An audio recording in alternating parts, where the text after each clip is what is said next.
Hello Reds, welcome along to All for United.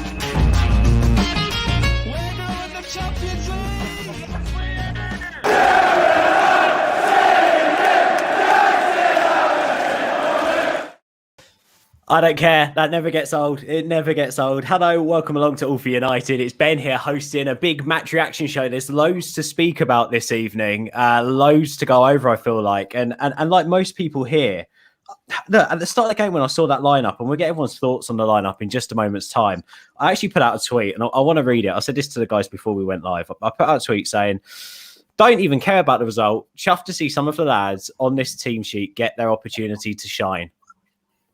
2 hours later, I'm so pissed off we've lost. I hate losing. What can I say? I'm a football fan. I hate watching my team lose. But ultimately, we're going to put it all into context and perspective. So stick with us. Hit a like on the video. If you're watching anywhere else, come over to youtube.com/All for United. We've got some great Reds on who are going to react and analyse the game, look at player performance and a number of different things that happened in that defeat to Leicester. First of all, Stu, just quick reaction. Obviously, that defeat means City win the league. Instant reaction from you. Oh, well, we knew it was coming, but I mean, it still hurts, doesn't it? And I was kind of like you, actually. I did say on the wall of Reds over the weekend that I thought we'd go strong against Villa. He would make wholesale changes tonight. And tonight was a free hit for us. And then hopefully we go ahead and beat the scum on Thursday. So, but you know what? When I saw the team, I was actually quite excited. It was good to see Ahmed get a start. Good to see Alanga get a start. Brandon. I was quite excited to watch him, but dear me, he left off where he was at Rome. He was absolutely awful all game. And one thing's for sure, you can't play Matic and Mata in the same starting 11, because when you're playing a side that I like to describe as children, and what I mean by that is they're just like a bunch of 8-year-olds who just swarm and chase the ball around with real no knowledge of football. Leicester do that to you all the time. And it kind of, they starved us and they suffocated us. And the second half, they were more aggressive than us. So am I disappointed? Yes. Was it expected? Yes. I just, you know, seeing City win the title tonight it's just killed me, really. Yeah, I can't be dreams because of that. So, but you know what? Ollie didn't have a choice, did he? He didn't have a choice tonight. I think Ollie was going to be damned if he did, damned if he didn't. And I would just like to have seen the fringe players really grasp the nettle and really give Ollie, you know, tonight, the likes of Donny, the likes of Tuanzebe, Bailly, you've got a chance to almost play yourself into the Europa League final. I mean, Alan will know this as an ex-pro. You always got to believe, haven't you, that you can make this, you know, you can make the team. And I don't think any of them have really done themselves justice tonight. So, well, let's go back to that, Stu, if that's all right for you. I just want to go around to the panel, just get instant reactions on obviously City being crowned champions, because as much as we hate them, it's been a long old season. And Connor, they're the guys who have finished top. Just as a United fan, it doesn't get easier, does it? Seeing the noisy neighbours winning the league. No, and I don't really care what City do tonight and what they celebrate or whatever. You know, it's not.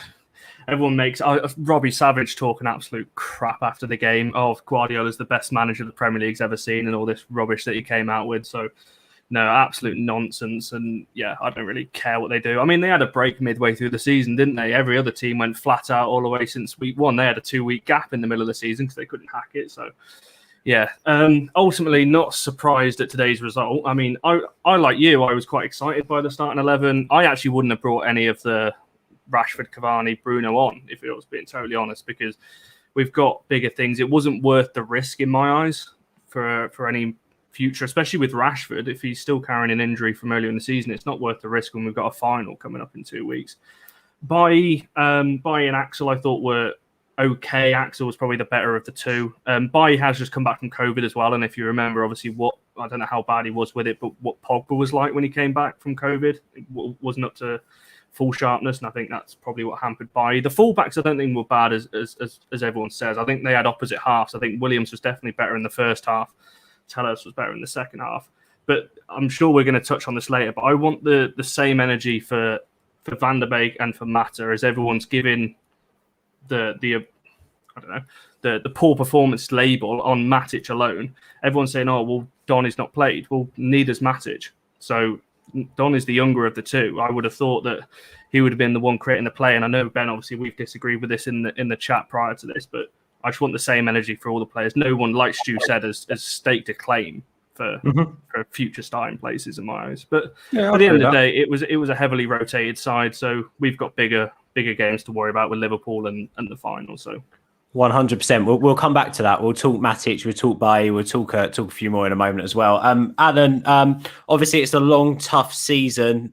City have managed to get there and win the league. But ultimately, with how much United have closed the gap, obviously we'll all be a little bit gutted tonight. And we're not going to like seeing the fact that City are champions plastered everywhere. Like Connor said there, the bull crap that comes with that from pundits and headlines. But ultimately, should we be quite positive with the season we've had, with how close we actually are to them?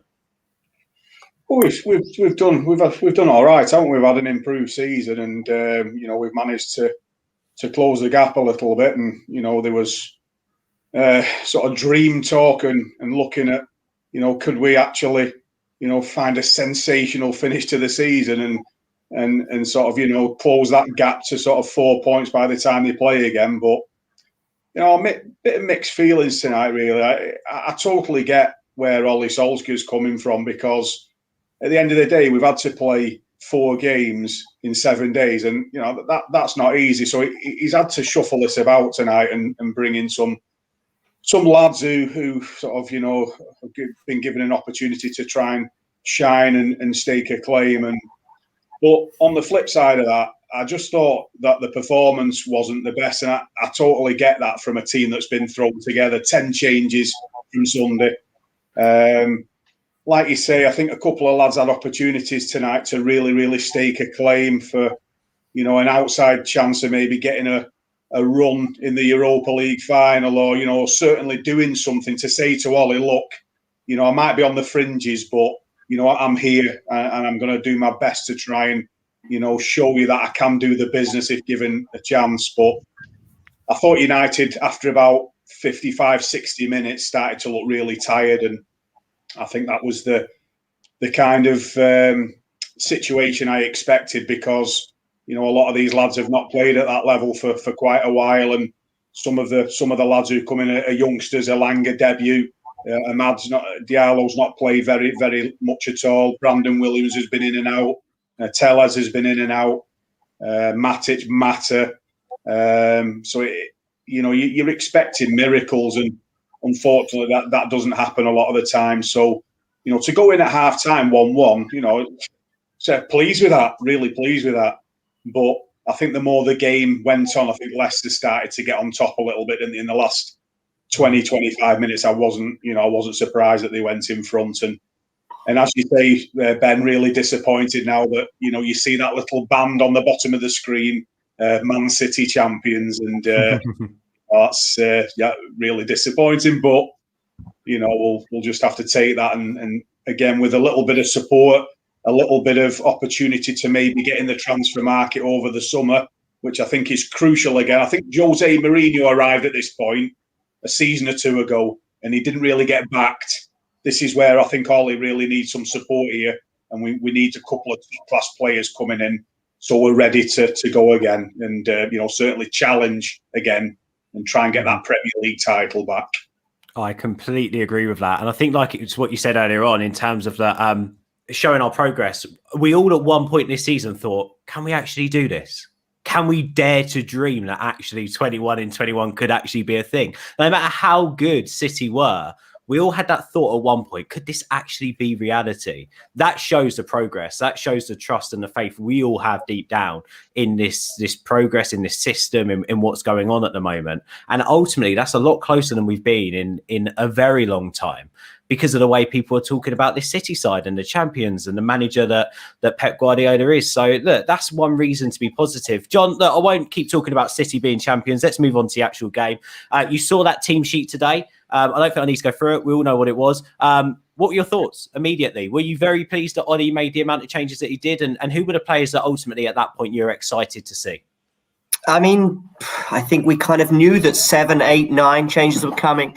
I mean, it was 10 in the end, as it turned out. And, you know, probably 9 reserves, I guess. I mean, players like De Gea and Greenwood have sort of in and out and have been throughout the season.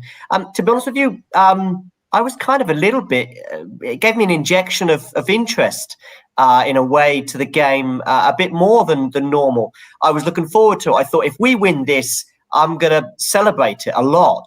I think it'll give me a lot of hope, for example, for the remaining games of this season. Maybe 1 or 2 players, as well as has been mentioned, could have given us a few options, I think, off the bench. Because I think arguably, or really, we are looking at really only 12 realistic starters. I'm aware that it's 11-man game, but what I mean by that, I think someone like maybe Greenwood is really obviously fighting for that, one of those starting front 3 positions, if you like. So yeah, but no, I was excited by it in a way.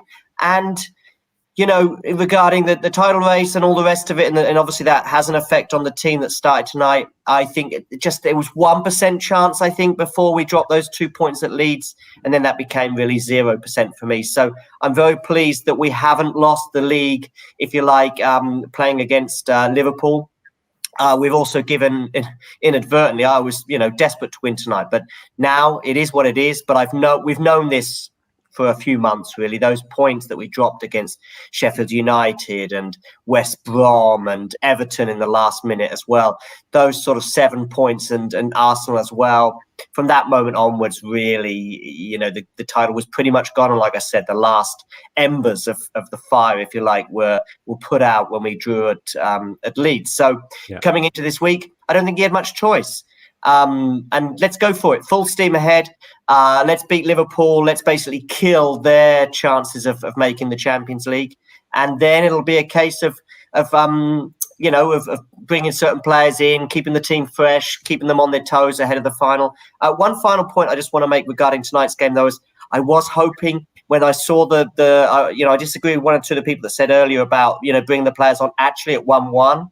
I was thinking, okay, let's see this out. There was a few passages of play near the goal and stuff, a few dangerous moments. I was thinking, let's get that ball out somewhere and bring those subs on and then go for it for 1-1.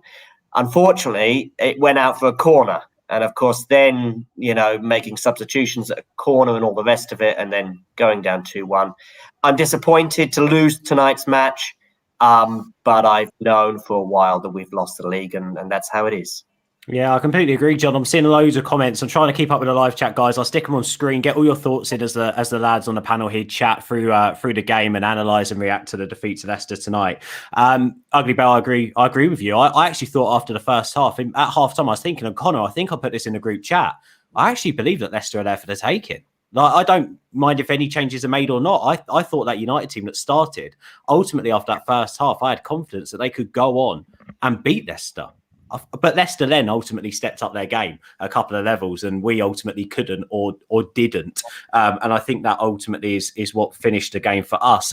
Abdel, I want to come over to you because I'm sure we've had this chat before. And if we haven't, I've seen you shared something like this on Twitter before. And it's about taking these players who are into rotation and chucking them in the game and how it doesn't necessarily always work and doesn't necessarily always fit in terms of system or style of play or patterns of play. So it'd be interesting with that in mind. What were your thoughts when you saw total change from Ollie and the players that he put out on that pitch? Were you worried about how this team were going to gel? No, I was excited. I wanted to see how the front 3 would work, especially Greenwood, Elgana, and Ahmad.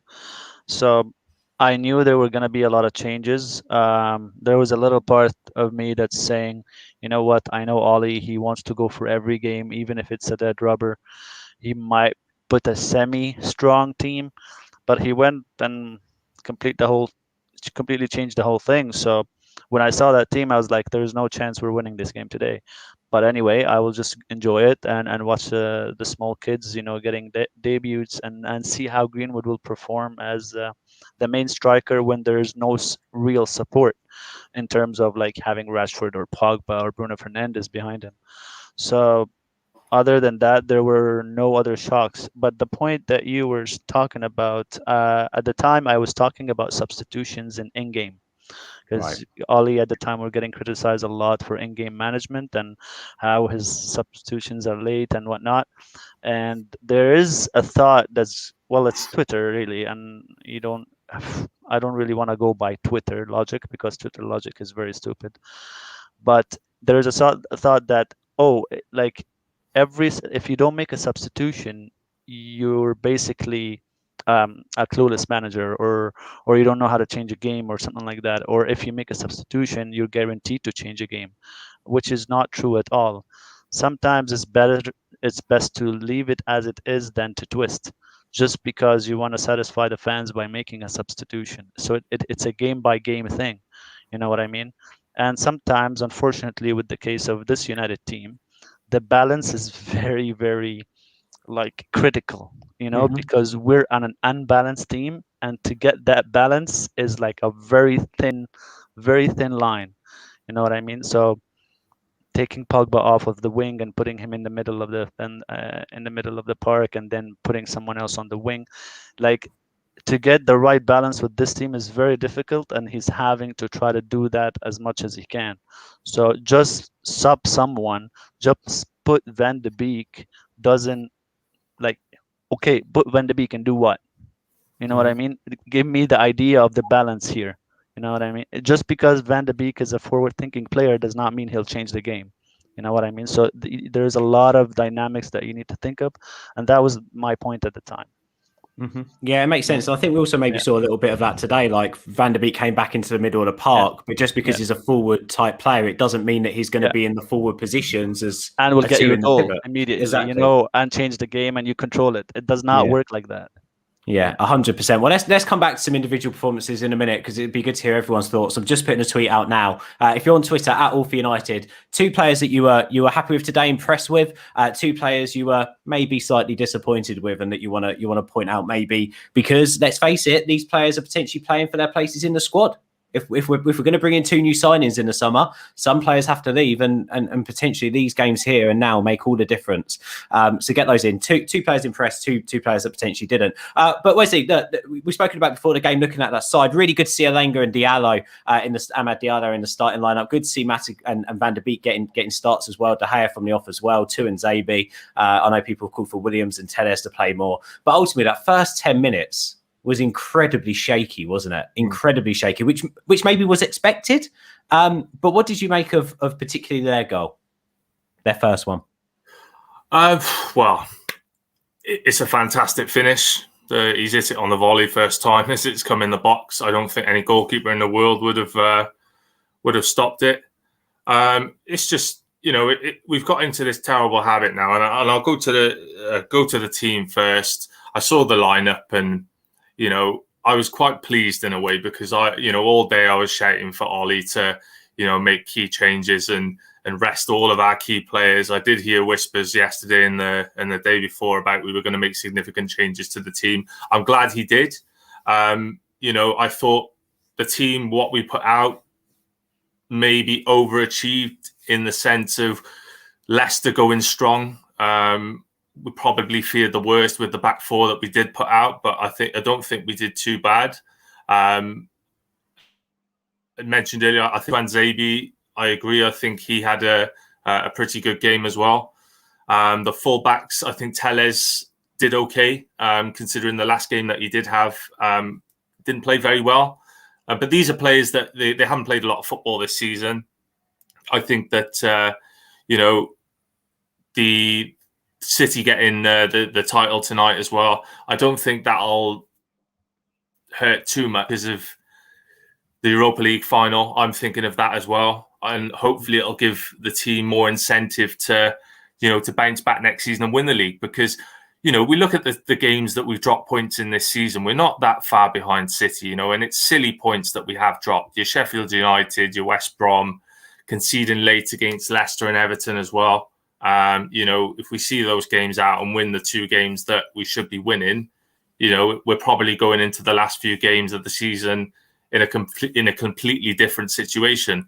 On the flip side, it's quite nice to finish the season, 3 games to go and not be under too much pressure, because, we had to go to Leicester last season and get a result.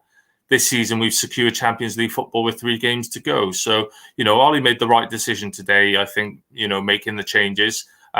We can't really risk certain players too much, because I don't think that our depth in the squad is strong enough to come in and as it's proved today, we need to be very careful with players that we're picking, and we need to look after the likes of, Edinson Cavani, Bruno Fernandes, and Paul Pogba, because they've been absolutely instrumental for the latter stage of this season.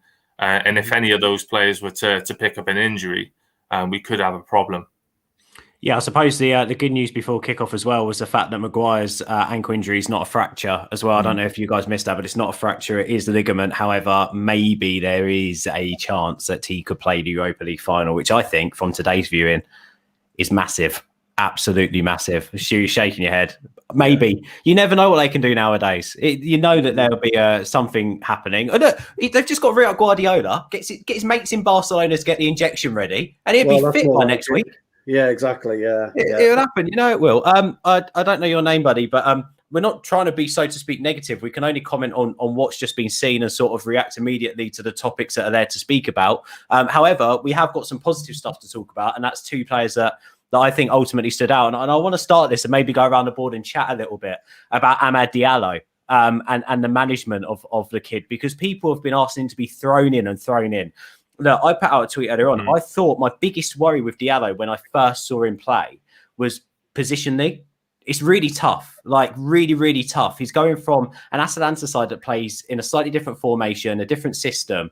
And for me, when he came on as a substitute that game, although it's just an early look and you can't judge too much on him on his, one of his first appearances, I just felt like he looked a little bit lost positionally. I thought today he looked fantastic, and at times even shielded Brandon Williams when he needed it, which was good to see from the young lad. I thought he really looked improved, and his quality on the ball. Look, I don't want to big him up too much and make out more than I potentially should do. But Stu, surely, as someone who still plays the game, you real recognises real, so to speak. Diallo's got just something about him, hasn't he? Yeah, I was impressed with him tonight. He obviously has got to bulk up a little bit. The Premier League's notorious for strong fullbacks who tackle hard. But the way that he takes the ball, the way that he shows the ball, the way that he can shield the ball, and he has got a tiny bit of upper body strength as well. I think he popped Sionchu on his arse at least twice that I can remember during the game. But what I like about him, he's not frightened to make a few yards with the ball. So he's not frightened to take on a fullback. He's not frightened to run with it. And we haven't had that for a long, long time, really. Obviously, if we get Sancho in the summer, which I'm sure you'll talk about a bit later on, then that'll give us an added dimension. But I did like what Diallo could bring to the side. I think the way that Ollie's managed him has been right. He needs to get used to English football. Playing in the under-23s has probably, given him a bit of confidence. But really, from a strength point of view, if he really hits the weights in the summer, works a bit more on his fitness, then I think he'll be an outstanding talent. The other one for me was Alanga. Yeah, I was going to say, give us a bit of spiel about Alanga, because I've seen him a bit at youth team level, and we'll go around to everyone actually and ask you your thoughts on Diallo and Alanga. So sorry if this bit's a bit repetitive, but it's really good to hear different thoughts on the 2 young kids that play today. I thought with Alanga, I was actually really impressed. I've watched him a few times at youth level, and although I've seen that he's got something about him, I've always thought he's been good, and I've always thought that he'll go on to be a good footballer. I've never seen that flair that I thought we saw a little bit of today, and how he looks more advanced, so to speak, in his process even than Amad Diallo. He looks a bit more physically there. He looks a bit more seasoned. Did that come across for you? Yeah, he did. I mean, the worrying thing for me was, though, that he made a couple of good runs off their fullback. A couple of times he wasn't picked out. So the worrying thing for me tonight was there was a trust element between our players. I didn't necessarily trust in his ability. which when you're playing in the first team for Manchester United, that should be second to none. You should be trusted. You'll be able to trust every player. He lost it a couple of times. I'll put that down to nerves. A couple of times his control wasn't up to standard, but I thought, what he did do, he kept, again, like Diallo, he showed for the ball. And you need players in and around you that are willing to show for the ball, willing to take a bit of a risk on the ball. And he did that, and you're quite right, he put a little bit of flair in.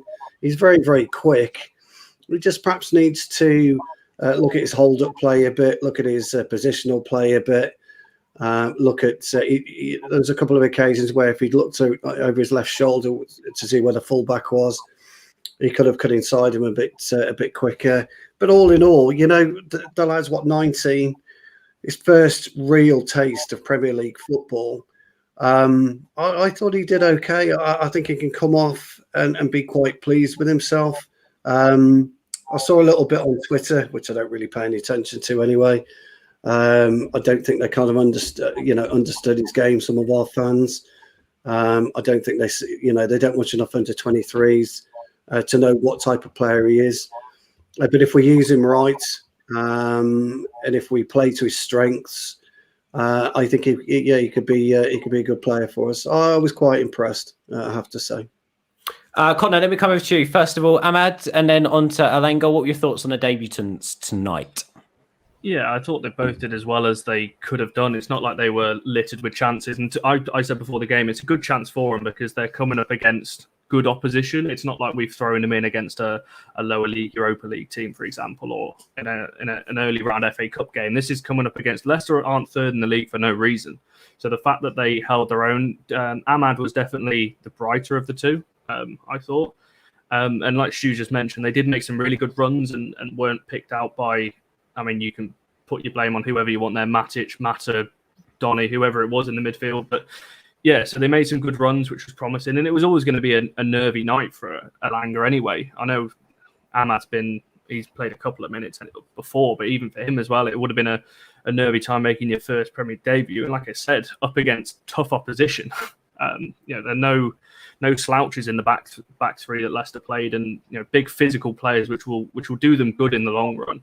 Like Stu said, they both have clearly got the pace. They're both very good on the ball, but the physicality in the Premier League is something they'll have to adapt to. And Ollie's done really well, particularly with Ahmad, with just getting him in the matchday squad very regularly and giving him some minutes where he can. So it was a good opportunity for them both. I think they both did as well as they could. I hope that's not a disrespect to them, but I don't think they could have had any more chances than just with the team we were playing. If we had a full strength team and you had Alanga in place of Rashford and then you had Cavani, Pogba, Bruno, all those kind of players starting, then maybe we may have seen more of him. But with the players that we had out there, I don't think they could have done much more than what they did. Yeah, good points well made. Let me come over to you, Alan. What did you make of our debutants today?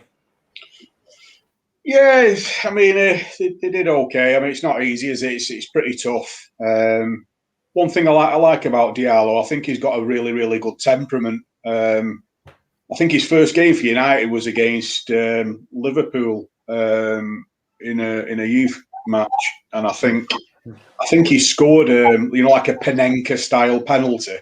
Yeah. And I thought when he done that, I thought he's quite a special kid, this.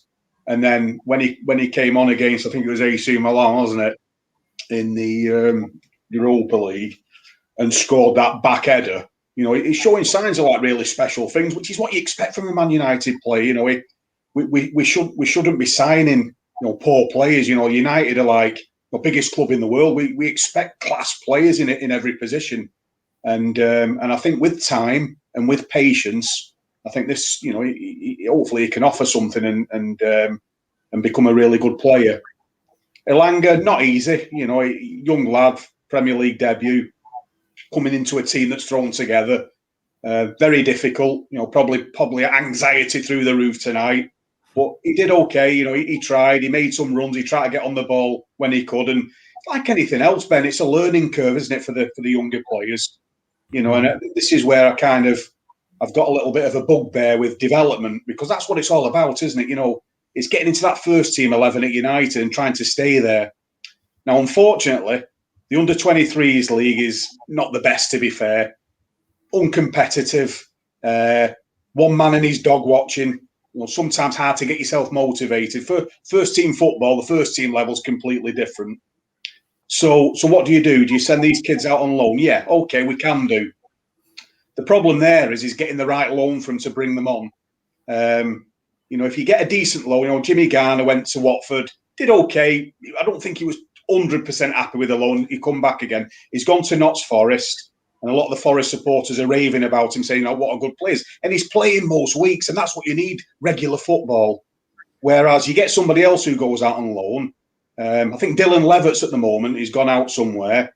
And, you're seeing out following the teams, and that he's not really getting a fair crack of the whip. He's on the bench, or he's getting bit parts, and you're thinking, it's not good for his development. You want to be playing regularly. Now, I was speaking to somebody about this a year or two ago, and one of the problems sometimes is because Premier League youngsters are on such high wages, it's difficult to get the loans because, if you're a League One side and you're a reasonably talented Man United youngster and you're on a good salary, it's usually the loan club who pays your wages for you for 3 months, 6 months, a season, wherever you go. Now, if you're on a really competitive wage, that's difficult because who's going to pay 15 grand a week if you're in League One? It's not going to happen.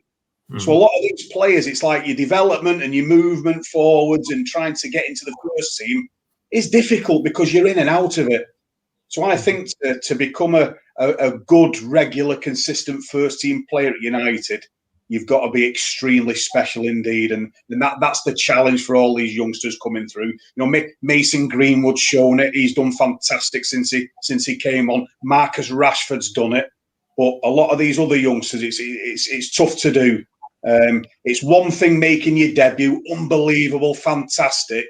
And your next challenge is getting in the first team and staying there. That's a really, really difficult one.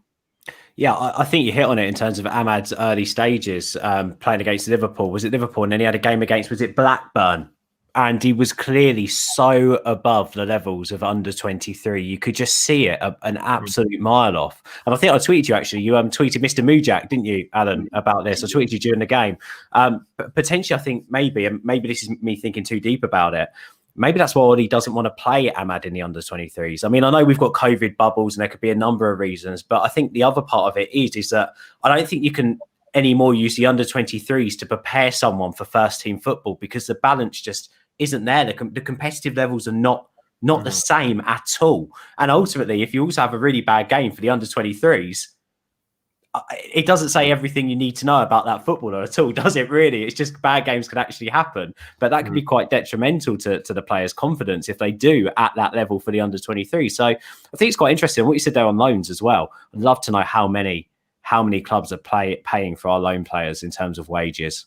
Because I don't think Pellistri, his wages are being covered at the moment in Alves. I don't think Garner's are at Forest. And I think they're the two best loan moves we've made. I think Derby have paid for Mengi, but how they've paid for Mengi is a different conversation. But still, anyway, no conspiracies here.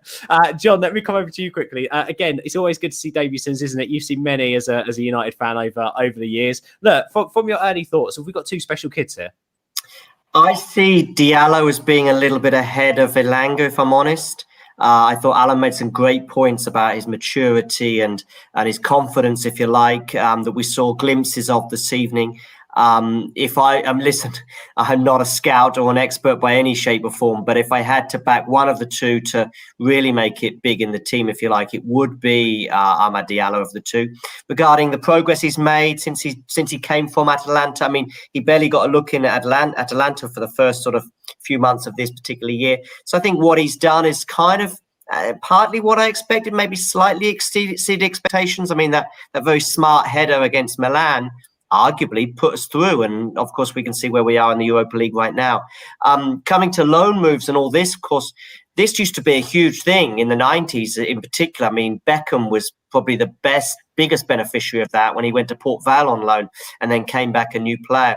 And arguably Ghana, I don't want to get too excited, but as Alan mentioned, the Forest fans are alive on Twitter, and I've heard a few people sort of talking about the Twitter fans, but I think there could be a player there, and if he was to come back and start pulling up trees, then it might be Van der Beek ultimately who sort of goes down the pecking order. And I don't think Van der Beek did anything tonight that made me convinced that of his first team future is imminent. One final point I think regarding this evening is Greenwood.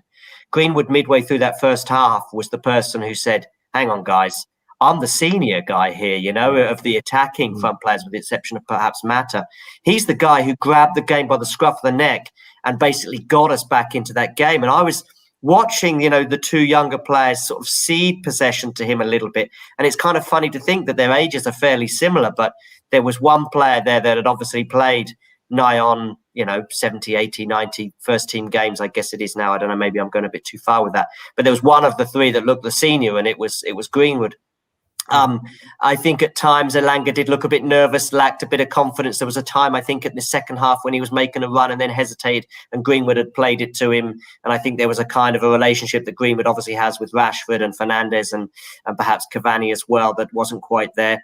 But no, reasons to be positive. But I just see, Diallo as being slightly ahead of Elanga in his development. So what does that mean, Abdel, for summer transfers? Do we put our faith now in Ahmad next season, or is it too early to put our faith in Ahmad next season? No, the summer transfers don't change. I will still insist that we need a right winger and a center defensive midfielder, just so we can put Pogba and Bruno both in the same team and without having to take off one of our wide forwards, let's just say. But with Ahmad, I did a scouting report on him. I'm pretty sure I've mentioned that before. Mm-hmm. And the first thing that you notice about him is his close control. So his control over the ball when he has it on his feet is one of the best I've seen in a while. So he can dribble very well. In tight situations, he can get out of trouble, and his defensive awareness. So, for example, if you compare him and Greenwood when they both came out of their own academy, Greenwood. Because he's a striker, because he's not a wide forward naturally, he would stay forward and not track back when you put him on the wing. And this is where Aaron Wan-Bissaka earlier in the season was getting caught on the near post, the back post, every time, if you guys do remember the first few games. And because he wasn't getting the help from his wide forward. On the other hand, Ahmad really goes back, helps his fullback. He knows his role very, very well. But the best thing about Ahmad is his maturity. So for his age, so he's very mature and very aware of his surroundings. And if you're ever doing a scouting report on whatever youngster in Europe, you have to just focus on him, what he does when he's receiving the ball, just like the 5-6 seconds before he receives the ball, just notice exactly what is he's doing, what is his body stature, what is he scanning his surroundings all the time, like where am I, who is behind me, who is next to me, who is in front of me, who is on the ball right now.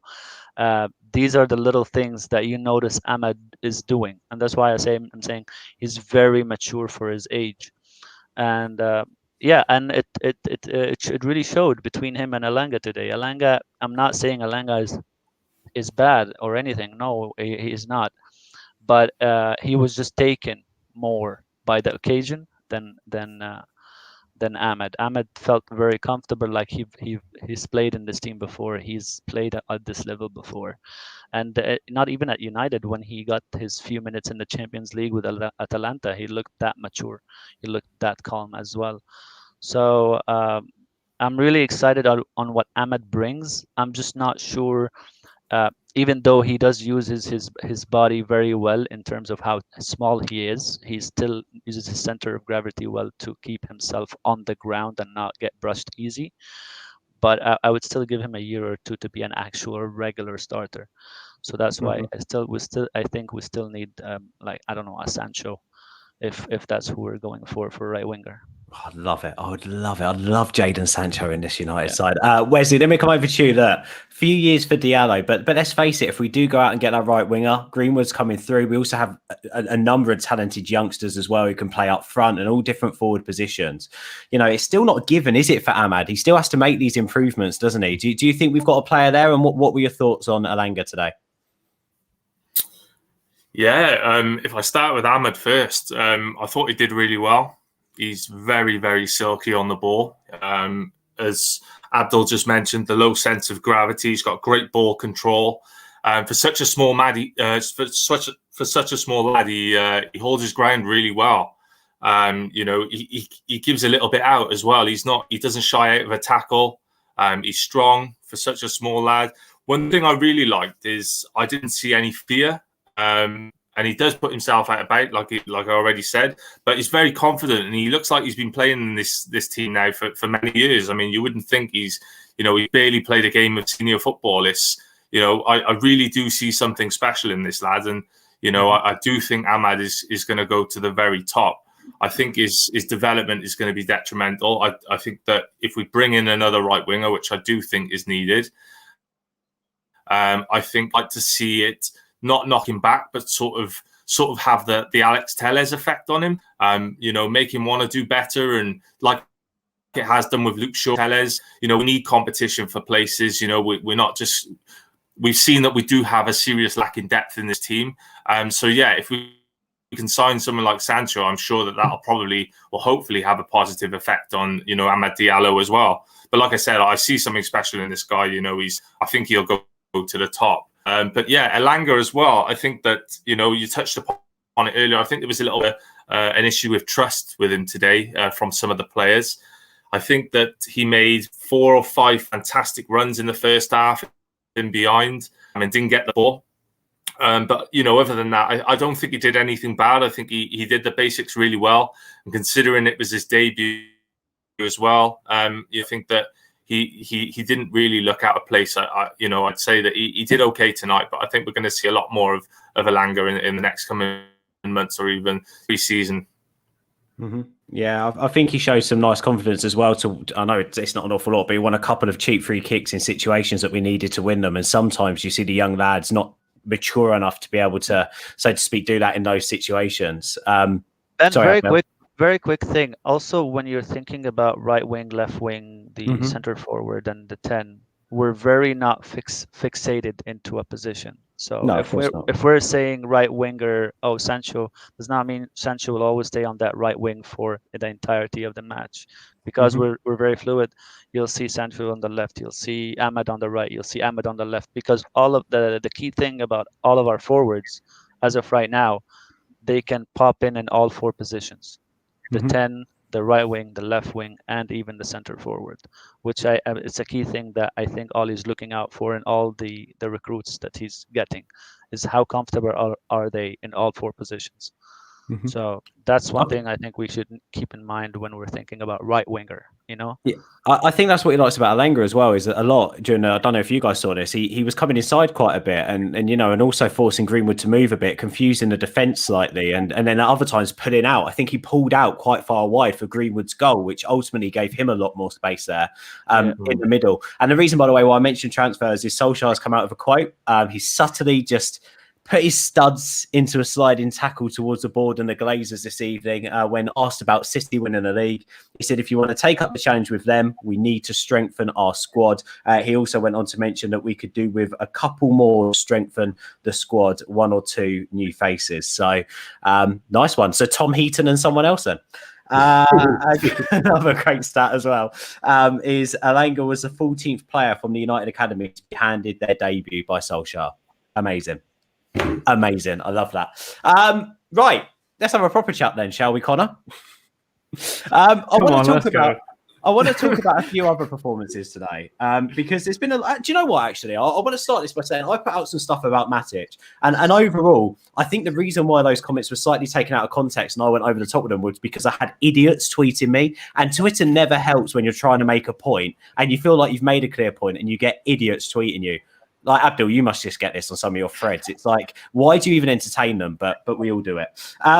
ultimately, I don't think Matic had a really bad game today. I actually thought in parts he held the team together quite nicely. And I remember going back to the first half of that Roma game, and I still say it, we could have done with Nemanja Matic anchoring our midfield in that first half, because we needed someone who could just knit play together and, so to speak, be an extra man that could drop into the back two and create a back three in situations so the number 10 isn't free. I think there's a certain job that Matic does really well. A few of you guys have hit on it. Elanga made 3 or 4 really good runs today, and these kids can't take their chances if they're not given the opportunity. And Matic on the ball, and you could see him look up, and he just doesn't. He ignores the run. He doesn't play the ball. Look, you can argue on some maybe he didn't see the runner, or he thought maybe there was another better option. But this happened 3 or 4 times in the first half. Matic, for me, Karthik, idiots on Twitter.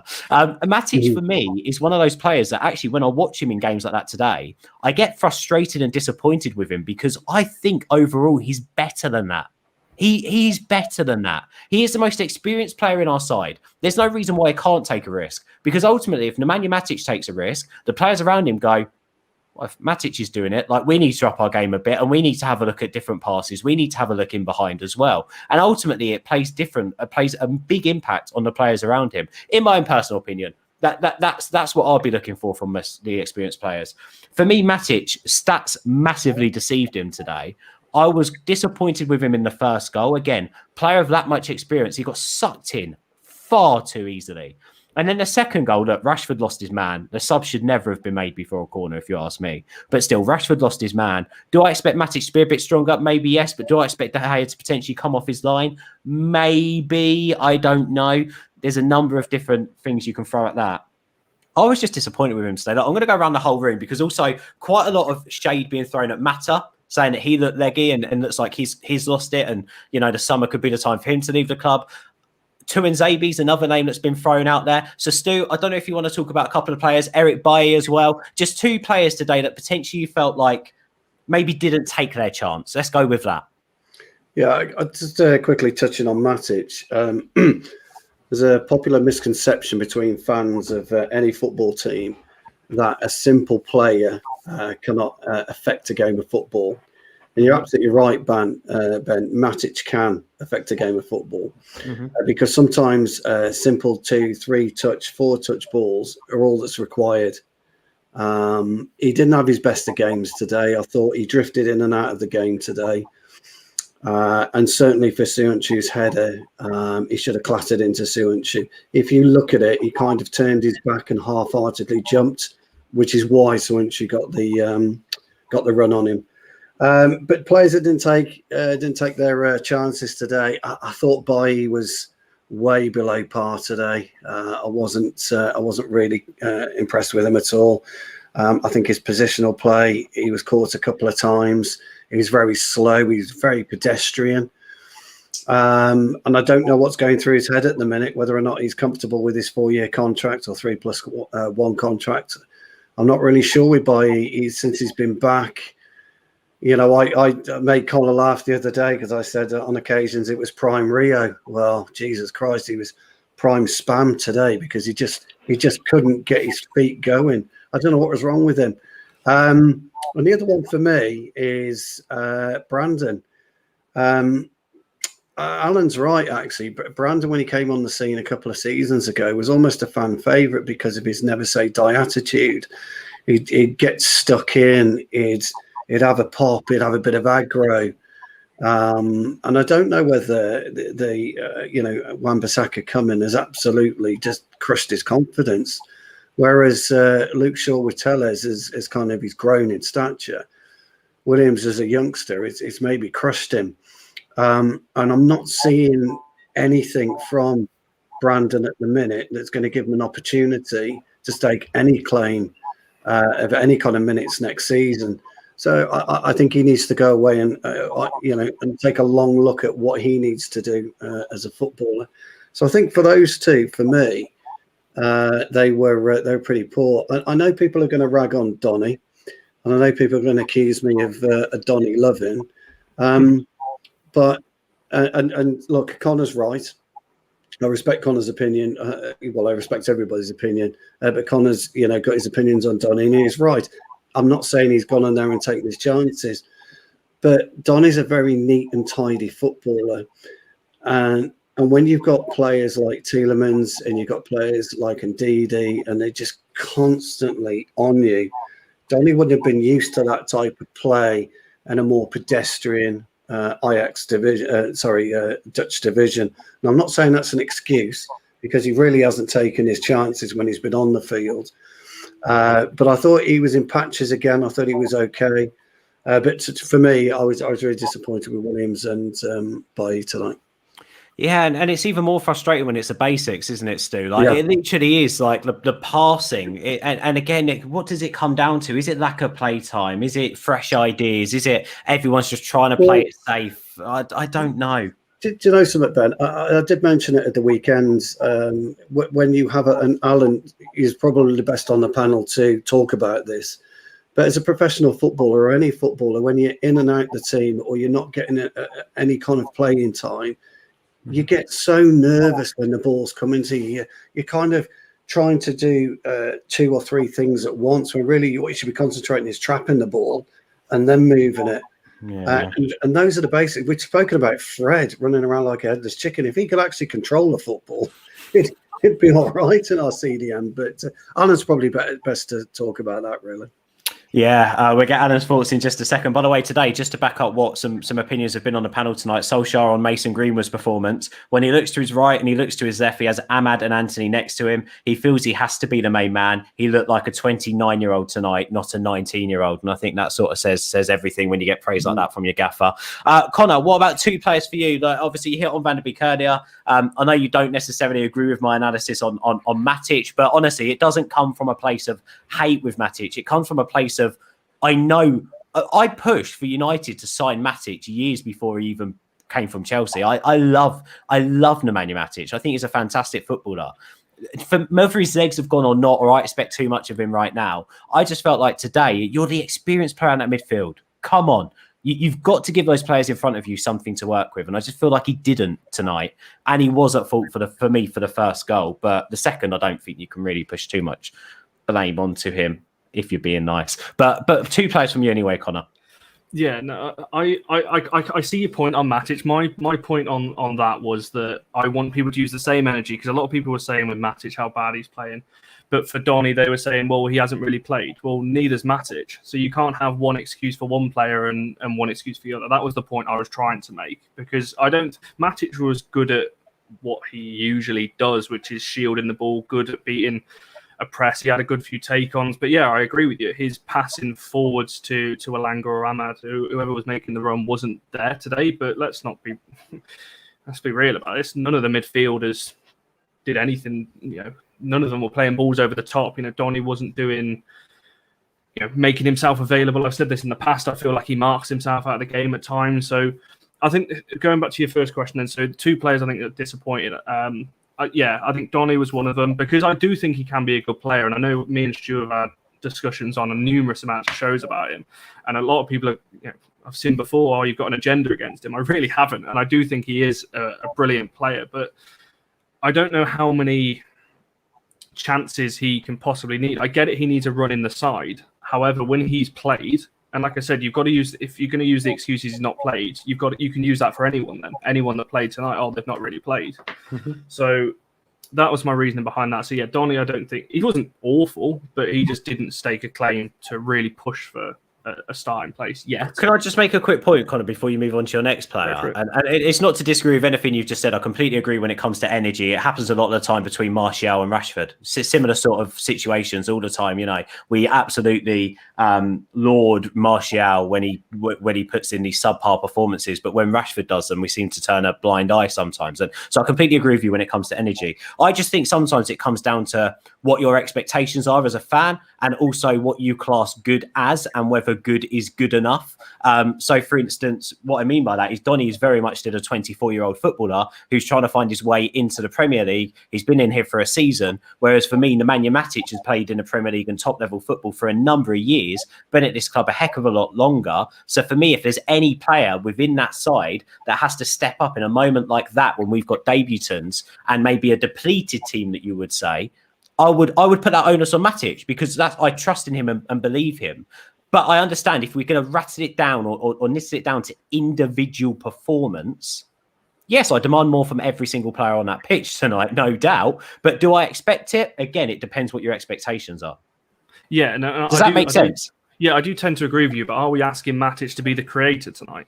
Because I don't think that's what he was put in the team to do. If that's what you're asking him, you say that he didn't play passes over the top, and while I respect that because he didn't, my point being that the other two midfielders and more creative midfielders in Van der Beek and Mata didn't do it either.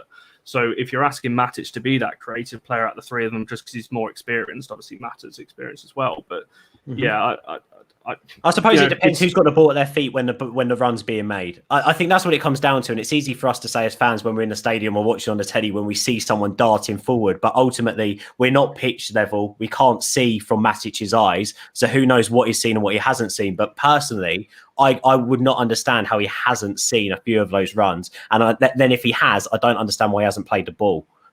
Maybe it's confidence. I don't know, but still, those were my opinions on that. And let's not forget as well, like when I'm mentioning Donny and Matic, Leicester did press very well today, so it wasn't easy for any of them to create anything. Because I mean, we played a midfield of Donny, Matic, and Fred in the FA Cup, and we got overrun again in that game. So clearly, there's something that is going wrong there. So going back to your original question anyway about disappointing players. Yeah, sorry, one more player. Yeah.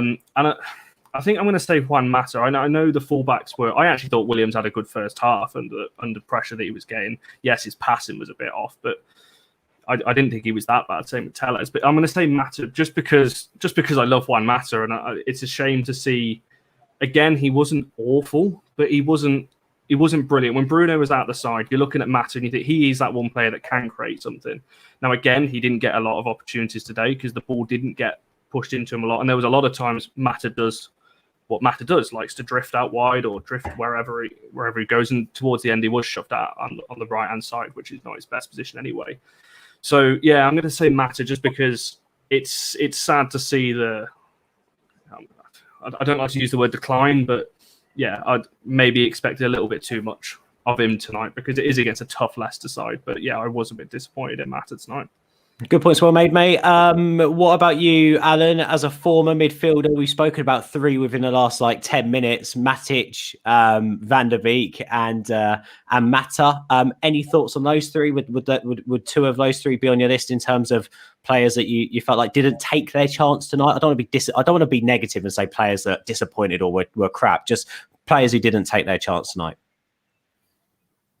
Yeah, they weren't the best tonight, were they? We were a bit pedestrian in midfield, weren't they? It wasn't like there was no pace in there. It was very, very slow, very abject. Not a lot of stuff going on.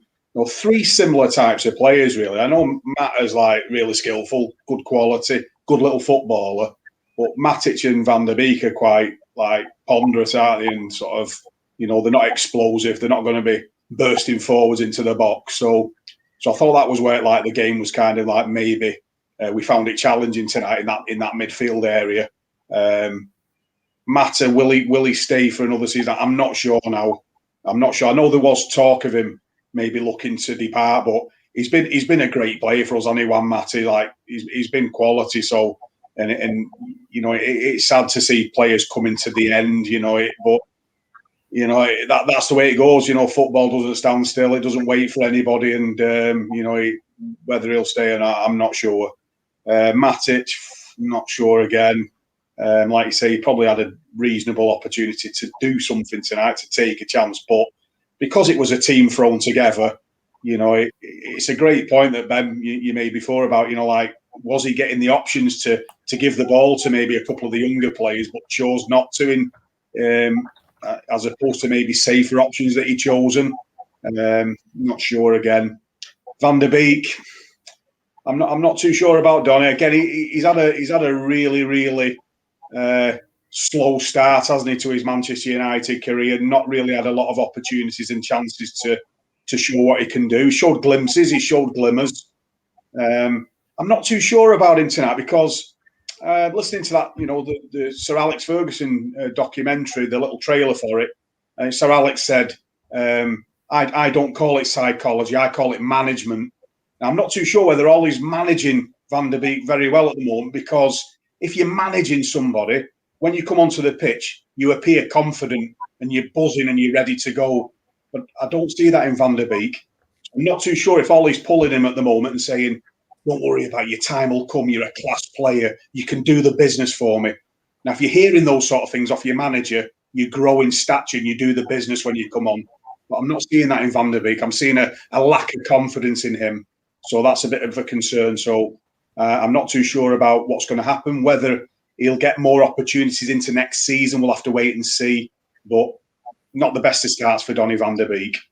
Mm-hmm. Brandon Williams, again, could be absolutely gunning, all guns blazing in this game tonight.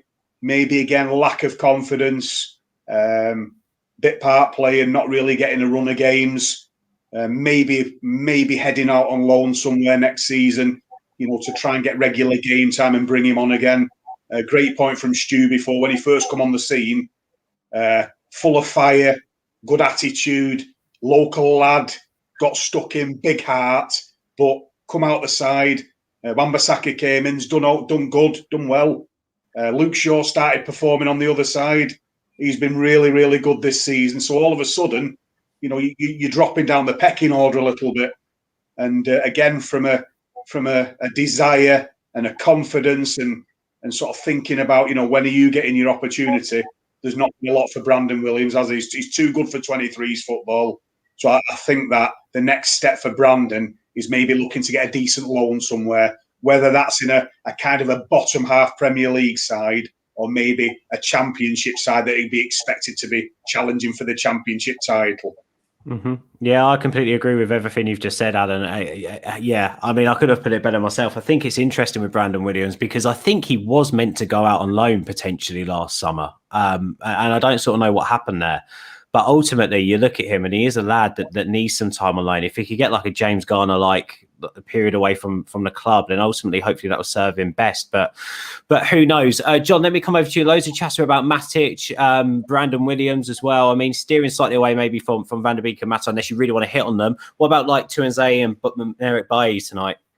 Actually, I think those two as a pairing made me realise actually just how good Maguire and Lindelof are. Thank you. Johnny on Twitter, Johnny FX. I don't know if you've seen his tweet, but he literally tweeted about 15 minutes ago that tonight has made him realise how Eric Bailly is a better footballer than Harry Maguire. Well, I don't know what he's been taking, but Does he want to borrow these? Yeah. Exactly. I think what we saw tonight, but actually we probably have seen in some of the big games back in January when Bailly was sort of playing very well for us and doing a great job. Don't get me wrong, I really appreciate that. But we still saw Lindelof coming in for the game at Liverpool, for example, and all the big games, it was still Lindelof, Maguire every time. And there were one or two fans that were maybe not sure about that, but I think that's been put to bed in the last few months and in a way, inadvertently tonight too. Actually, I can give you a very quick 10 seconds on each player in many respects, or at least some of the players that have been highlighted. I mean, for me, De Gea, in terms of should they stay or should they go, if De Gea is happy to stay and compete for his place and share goalkeeping duties, whatever you want to call it, he stays. Williams, I completely agree with Alan. I just had loan written down beside him.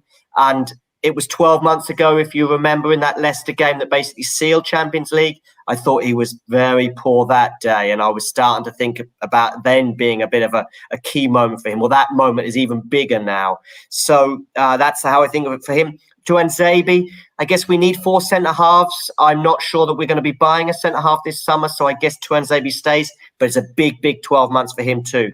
Bailly, 3-year contract. He's our number 3. Fine. Telles, fine, great, compete with Shaw. Matic, I think, is now looking at maybe his last 12 months. Hopefully we'll buy a central midfielder, defensive midfielder, so he'll drop down the pecking order, and arguably for that position will be sort of filling a Juan Mata type role in a way in terms of the squad, albeit I know he plays in a very different position. Van der Beek, question mark is all I have beside him.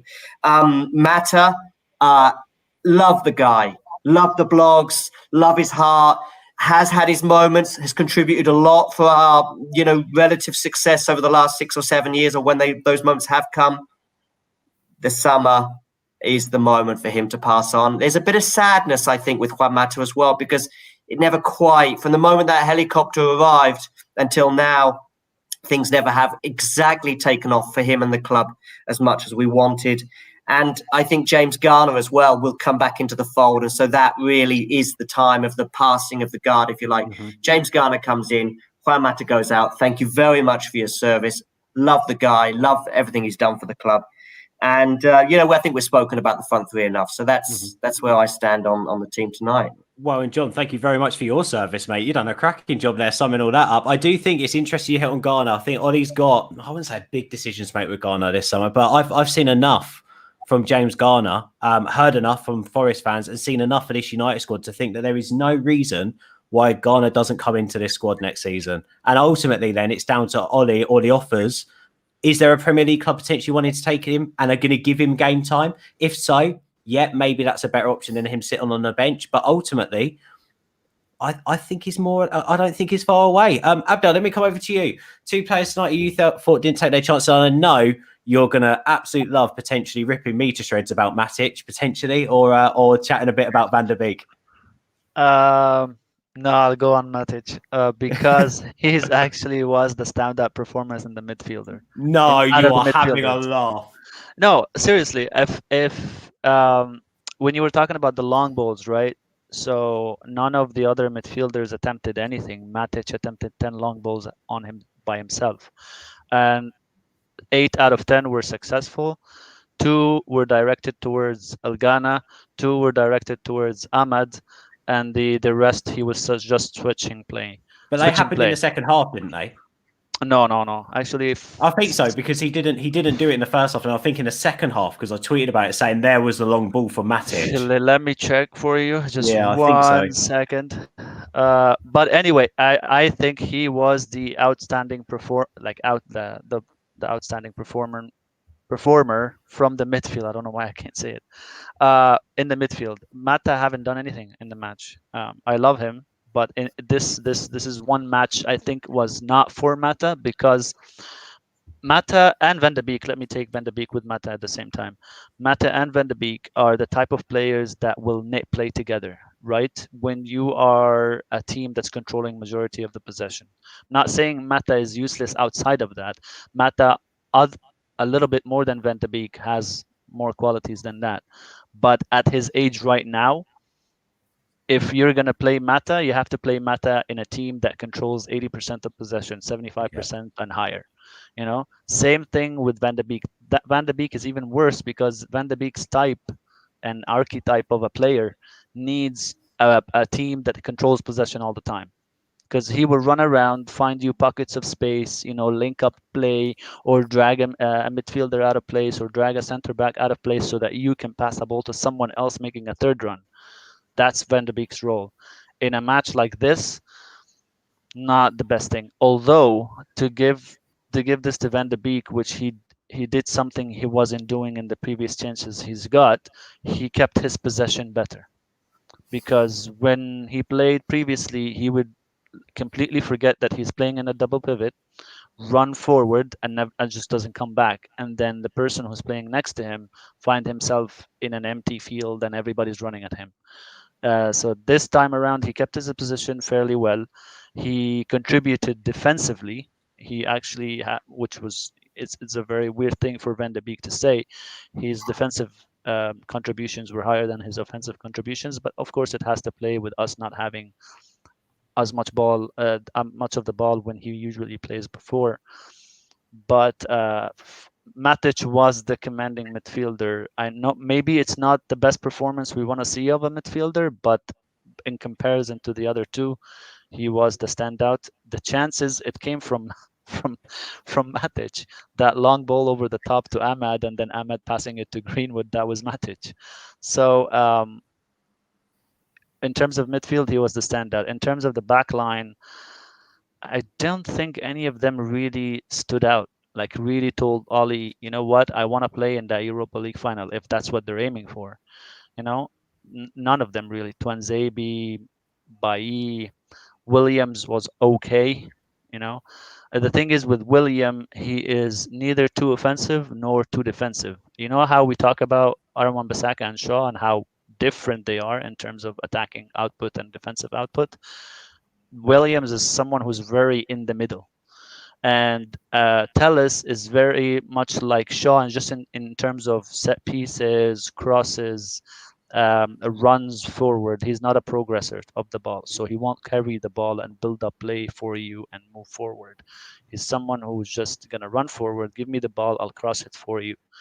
So, but he has no defensive sense whatsoever, unfortunately, Telles. So all four of them really did not stand up at all. And I don't think if Oli doesn't select any of them in the Europa League final, any of them have anything to say to Oli, to say, hey, I did good here. Why didn't you play me? Bailly is not the best center back at the club, please. Maguire is the best center back we have at the club, regardless of what you think about his speed. Maguire is the best center back we have at the club. And I'm not even so sure that Bailly is even better than Lindelof, regardless also of what you think of his physicality. Lindelof reads the game much better than Bailly. He brings out the ball much better than Bailly. Bailly's only advantage over Lindelof is he's a bit more physical, and he will stuck himself in weird challenges and hit the ball and kick someone and hurt himself. So, yeah, that's my opinion on all of them. But if someone agrees, I get it, totally get it.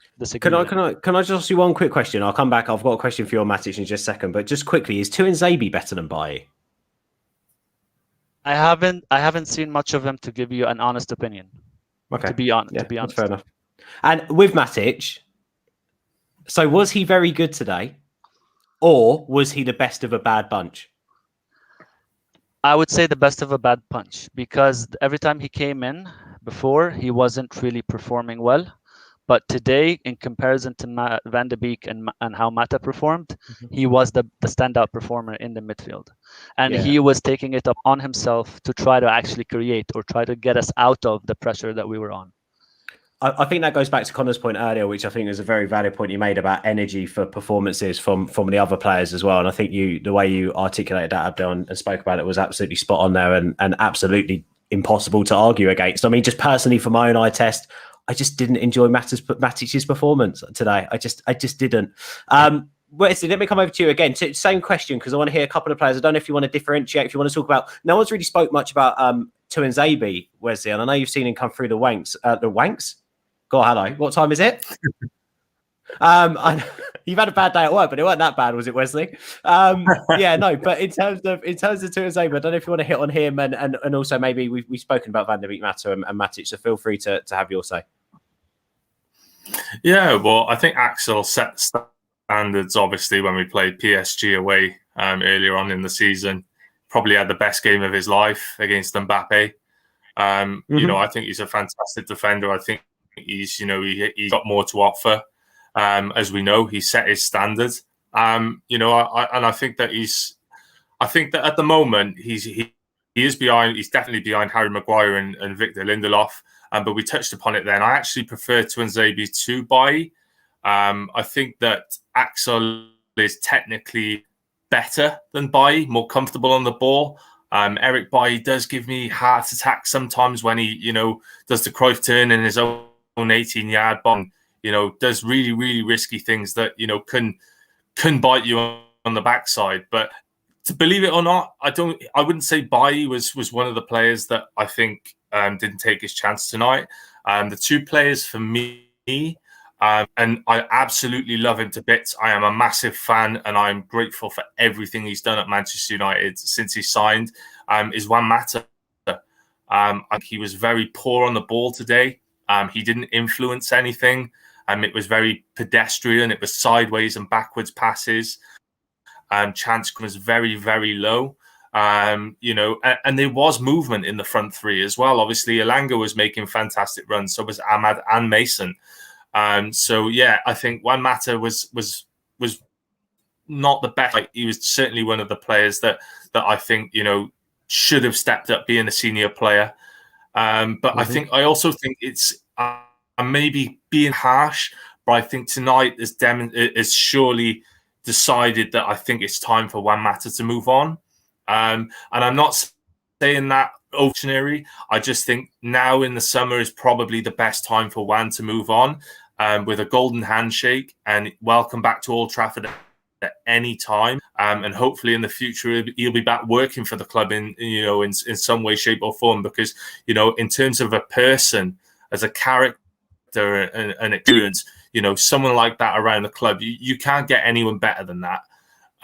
So that's my say on Juan Mata. And the other one for me, and I do think he's going to get better, and I do believe in him, and I know it's his first season, but I do think in a game like tonight, you've really, really got to take your opportunity and show that of the other players that are in your team, and possibly plant yourself in the manager's thoughts for the final. And that's Donny van der Beek.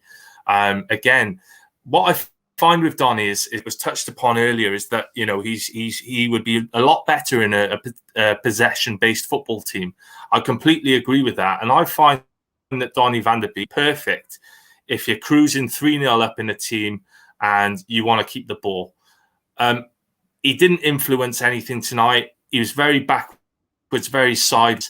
I don't think that he offered. I don't think he offered much at all in midfield. He didn't dictate the tempo. It was very placid. It was very safe, like I said. And I do think he's got more to offer, but I was disappointed with Donny van der Beek tonight. And I think that he's had a lot of opportunities this season. Coming off the bench, he started again tonight. But obviously, if that's the performance you're going to get when the manager does start you, I don't think you've really got to complain when you're not picked. Mm-hmm. Yeah, good points well made, mate. Yeah, I completely agree with you, and what you're saying on Tuanzebe is interesting. By the way, don't you all love? Sorry, I know we've gone on for ages tonight, so we'll do final thoughts in just a second. Don't you just love though, like people in the live chat who hide behind a screen and try to call you out, like this random? I don't know. It must be a troll called Karthik. It's just put, I know why Ben has just asked that question. He's just a bully. He hates Axel, mate. You don't know me. I don't hate Axel. I just don't. I still question whether I haven't seen enough from him to question whether he's good enough or not. Look, I think people forget short memories. When he came through the United Academy, he was the next best defender that United have produced. He then went to Aston Villa and actually looked really good at a lower level, really good before that injury. And then when Mourinho came in and took over, sort of lauded Tuanzebe as the best young player on the planet. And again, we talk about overhyping young players. It's hard not to be excited about a player when you see it too, and you see it progressively. And I don't know with Tuanzebe. Part of me feels like his best performances have been at right back than they've actually been at centre back. I also agree that the United defence is maybe easier to come into from the start than it is as a substitute. And Tuanzebe's used a lot as a substitute. I don't know. I'm just not. He looked very awkward on the ball today. His distribution was not good. But other than that, defensively he was okay. Like he blocked a lot of things. He cleared a lot of things. But on the ball, he didn't look very comfortable at all. I think. Sorry. No, go on. I was just gonna answer Ben's earlier question regarding Matic. He attempted 4 long balls in the first half and 6 in the second. To who? Switching balls or over the top to Ahmad and Alanga. Once he didn't find Alanga once in that first half. He didn't find him, but he attempted it. Oh, mate, I don't believe that. I need to watch the whole game back. Eye test, mate. I believe my eyes better than I believe those statistics, mate. Come on, Abdel. You know me better than that. We've known each other long enough. Yeah, I know. Sorry, Wesley, do you want to pitch in? Yeah, it was just basically on Axel. I mean, there was one thing he did tonight. I thought, I think it was when Vardy got played through, he spotted the danger early and managed to shield Vardy from obviously going through on goal. It happened in a split second, and obviously I think Vardy had about a 4-yard head start on Tuanzebe. Tuanzebe is absolutely rapid as a centre half. But another thing I will say is I think Axel plays better in a 3 than a back 2. He's a great, like I say, on the ball, he's very good, I find. And that when we played PSG away in the Champions League, we actually played with a back 5, and he was so comfortable. And I think every time he's played in a back 5, he's had his best games. When he's played in a back 2, he's been okay. I wouldn't say he's been drastic, but, he's certainly more comfortable in a back 5. Mm-hmm. Yeah, good points well made. Look, let's round this off. 60 seconds each with your final thoughts from today's game. I'll leave the Liverpool preview to Joe tomorrow night. You're all obviously welcome on if you're about tomorrow evening. But he'll be here, I think, at 10 because there's a game on tomorrow evening, so it's a bit later tomorrow. But Stu, 60 seconds on your final thoughts from today's game and the performance overall. I've also just put a poll out. I'm really interested to know. You've really intrigued me here now. I asked Abdel the question, and some people have been sounding off in the live chat, so feel free to you guys to do it as well. At this moment in time, behind Lindelof and Maguire, who do you think is better, Eric Bailly or Axel Tuanzebe? Because I think that would say a lot about where both the players are at the moment, especially going into next season. We're not looking to buy a centre-back. These are our options. So it's going to be really intriguing to see where everyone thinks we are in the ranks. What do you think, Stu? And final 60 seconds on the game today. Yeah, well, I'd play Tuanzebe over Axel. No brains. Tuanzebe over Axel? God, I tell you what, that's an interesting over Eric. Yeah, it's a bit of a no-brainer for me. I like Tuanzebe. I kind of agree with Wesley, but we'll never play a back three anyway. So he's going to have to, sort his game out and, probably alongside Maguire or Lindelof. If Maguire can't make it, for me, it would be Tuanzebe and Lindelof in the final. Just quick thoughts on tonight's match. Again, as I opened up, I didn't really expect too much. I was excited about the side, for the youngsters to come in and stake a bit of a claim. But I think overall, when you're playing a Leicester side who just push and press, they harry, they're quick, they're strong, they're aggressive, they just don't give up. I think we're always going to lose. And it comes back to, I saw something in the comments which I totally agreed with. It comes back to, as much as I love De Gea, and I think De Gea is a great goalkeeper, he doesn't command his box. And I think Henderson would have stopped the corner, or at least made an attempt to catch the ball under Sionchu. So, that's my 60 seconds. Cheers, bud. Appreciate that. Connor, what about you? Just a quick 60-second roundup of everything that's been said this evening. And go on, Bailly and Tuanzebe. Pitch him. So very quickly, Axel Tuanzebe. I think Bailly's had a lot of chances, and I still would keep him, give him one more chance, but he's been out with injuries. I know Axel has as well, but I think Bailly's had a few more chances, so I'd go with Axel on that one. In terms of today, wasn't, like I said at the start, we weren't expected to go and win today. We were never going to put in a masterstroke performance with the team that we had out with 10 changes. So we've got bigger games ahead with Liverpool and the final. Obviously, the league's done now, so irrelevant on that. So I thought Greenwood probably, I'm going to make a statement here, probably one of his best games or best 60 minutes I've seen in a United shirt from him, just because it's the first time we've seen him really take the mantle and say, I'm the striker here. He must have been listening to Stu in previous shows, but yeah, he really took that mantle today and said, I'm the man, and he's been on fire recently. So yeah, overall, it to be expected with 10 changes, and as Karthik was saying, 2 weeks we're going to be Europa League champions of the world anyway. So that's what we're going to look forward to. You're gonna clip yourself up, aren't you? After that, Connor, I just know it. Ugly Bear, by the way, I love you in the live chat. You really do put the rod out and go fishing, don't you? Neither Axel or Bailly are better. I love that. Meanwhile, Karthik's having a party. Karthik literally is choosing between two boyfriends at the moment, Bailly or Axel. I still haven't got an answer out of him. He still hasn't declared his allegiance to one or the other, so I'm waiting for it. Alan, what about you, mate? Final thoughts on the game today. It's been a pleasure having you on, by the way. I know we've had a lot to get through, so sorry that the talk time hasn't been massive. But also on the Axel Tuanzebe and Bailly debate, who's at that stage in their career, do you think, that should be the backup? Well, I think they're both questionable, to be fair. I mean, Tuanzebe did all right tonight. I think he's a really, really good defender. He just struggles a little bit with his feet, with his passing.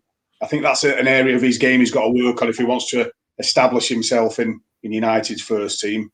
Bailly, injury prone, isn't he? He's in and out the side. Again, a decent defender, but prone to doing crazy things. He'll come dribbling out and then give the ball away, or he'll slash at something, or psychologically he gives managers kittens sometimes, but he's a character, isn't he? And I think he, on his day, he can be quite a solid defender. Tonight's game, mixed feelings, really. I didn't know what to expect. 10 changes. You hope for the best, don't you? Bringing some of these players in. Elanga, great to see him making his debut. Good chance for Diallo, but largely disappointing, really. And that is because, if it was going to happen anyway, but we've surrendered the title to Manchester City. However, on the upside to that, Liverpool can't get in the top 4 now. So there's where there's disappointment, there's happiness. So I keep seeing this, Alan. They still can, but it's going to be very difficult because it means that Liverpool have to win all 4 of their games. Leicester obviously have to lose the final 2, and also Chelsea have to lose their games as well. However, Chelsea play Leicester, so it's a bit of a funny one, really. But they have to beat us basically on Thursday. They have to win. Yeah. So well, hopefully it'll be a different outfit, I think, won't it, on Thursday night? It's always nice to beat Liverpool. I always say this at any level, whether you're playing them at under 9s or you're playing them at snakes and ladders or tiddlywinks, it's always good to beat a Liverpool side. So let's hope we can do the business on Thursday night. And if the game goes ahead, of course, obviously I don't know in relation to further plans or what's going to be happening in sort of Glazer protests, but we'll have to wait and see on that one. I know they've turned it into a bit of a fortress, Old Trafford, at the moment, haven't we? Loads of barriers going up and loads of high fences, etc. So it might be a bit interesting Thursday night to see what happens. Good stuff, Adam. Thank you for that. Really appreciate your time tonight. John, same question to you. Baye or Tuanzebe? Are you going to show it Baye any more love here? And what about your final thoughts? 60 seconds on the game. Cool. Yeah, for me, it's still Baye over Tuanzebe. We need 4 centre-backs next season, no doubt about it, especially as Baye tends to be injured for half of the season. But don't forget, it wasn't long ago that Baye was Costa Curta, Baresi and Maldini rolled into one after that life-saving tackle against Aston Villa. So I still put him ahead of Tuanzebe in the pecking order, but next season. And the final thing, or the final couple of things, Juan Mata, love the guy. Welcome back at Old Trafford anytime, job for life. Echo the thoughts of one or two of the other guys saying he's, welcome back, want him on board, smart guy and brilliant. And finally, let's finish off Liverpool and their Champions League hopes on Thursday night. Fingers crossed. I think that's a bit of joy we all need. Abdel, what about you? You loved John's comment then on Eric Bailly. So what camp are you in? And just a final quick thoughts on the defeat tonight. Yeah, I agree with him on Bailly being ahead of Axel for now, just because he edges him out on his on the ball abilities, his ball distribution. So for that, I think Bailly edges, and because defensively they're both sound in terms of like blocks, clearances, headers, all that's jazz. Other than that, I think the performance was expected. I did not expect much of this game. When I saw the lineup, I was actually excited just to see the young kids play and see how they will do. Taking into such a big occasion. Other than that, some of the stuff that we struggle with regularly also still popped up, but it also highlighted how we need better backups in certain positions. That's for sure. Because if you wanna compete with City next season and Chelsea, who people are sleeping on, we would definitely need a lot more additions to this squad so we can comfortably compete on all fronts. But other than that, I'm not taking any much from this game, like in terms of analysis or anything. Yeah, and moving on to Liverpool, let's beat them and kill any hope of them getting top 4. Does that mean we're not getting a thread after this game tonight, Abdel? Or are we being treated? Oh, what? I was looking forward to that. It's going to be my morning read. No, on Liverpool for sure. Nice. All right. How we beat Liverpool. I like it. Yeah. Wesley, final thoughts from you, bud, and also the final say in Axel versus Eric Bailly. Yeah, well, for me, it's Tuanzebe.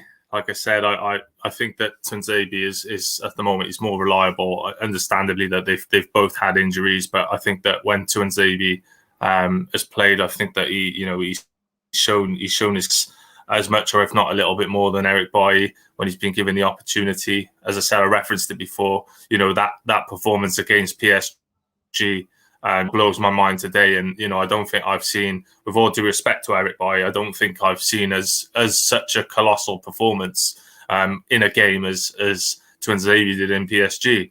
But, what a good headache to have. That, they're both good defenders. I think that, competition for places is needed in this team. We do lack serious depth within the squad.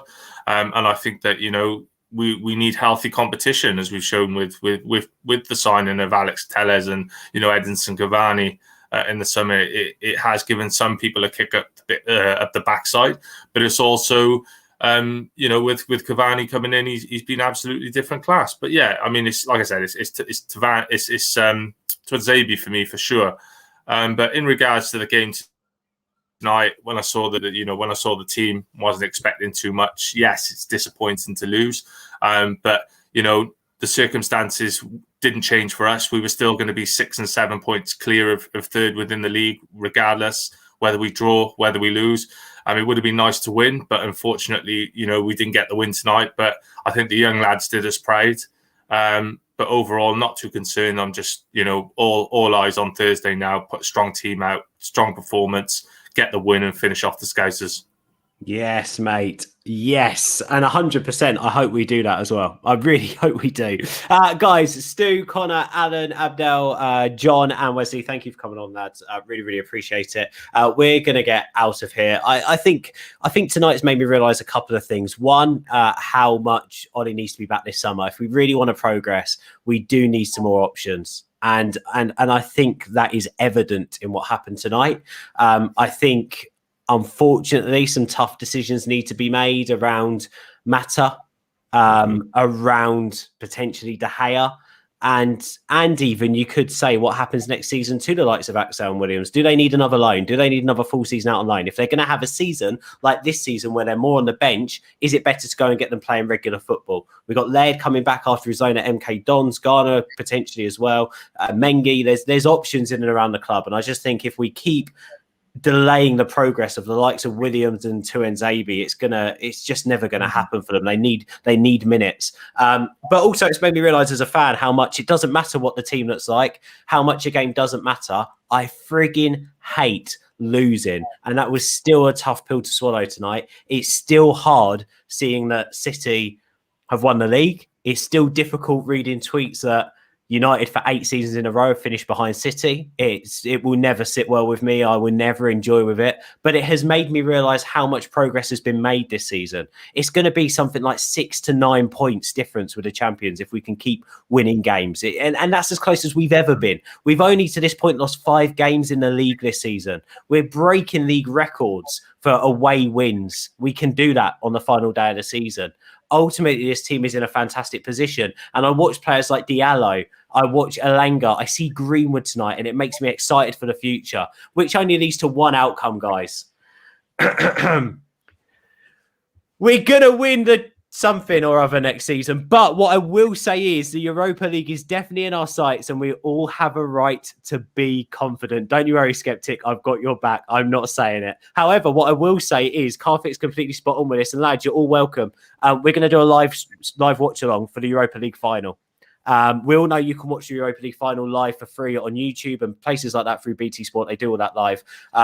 But we want to give you alternative commentary, and you can come and sit with all of us guys, all the hosts, potentially other guys as well on this chat right now, watching the game together. So join us for that one.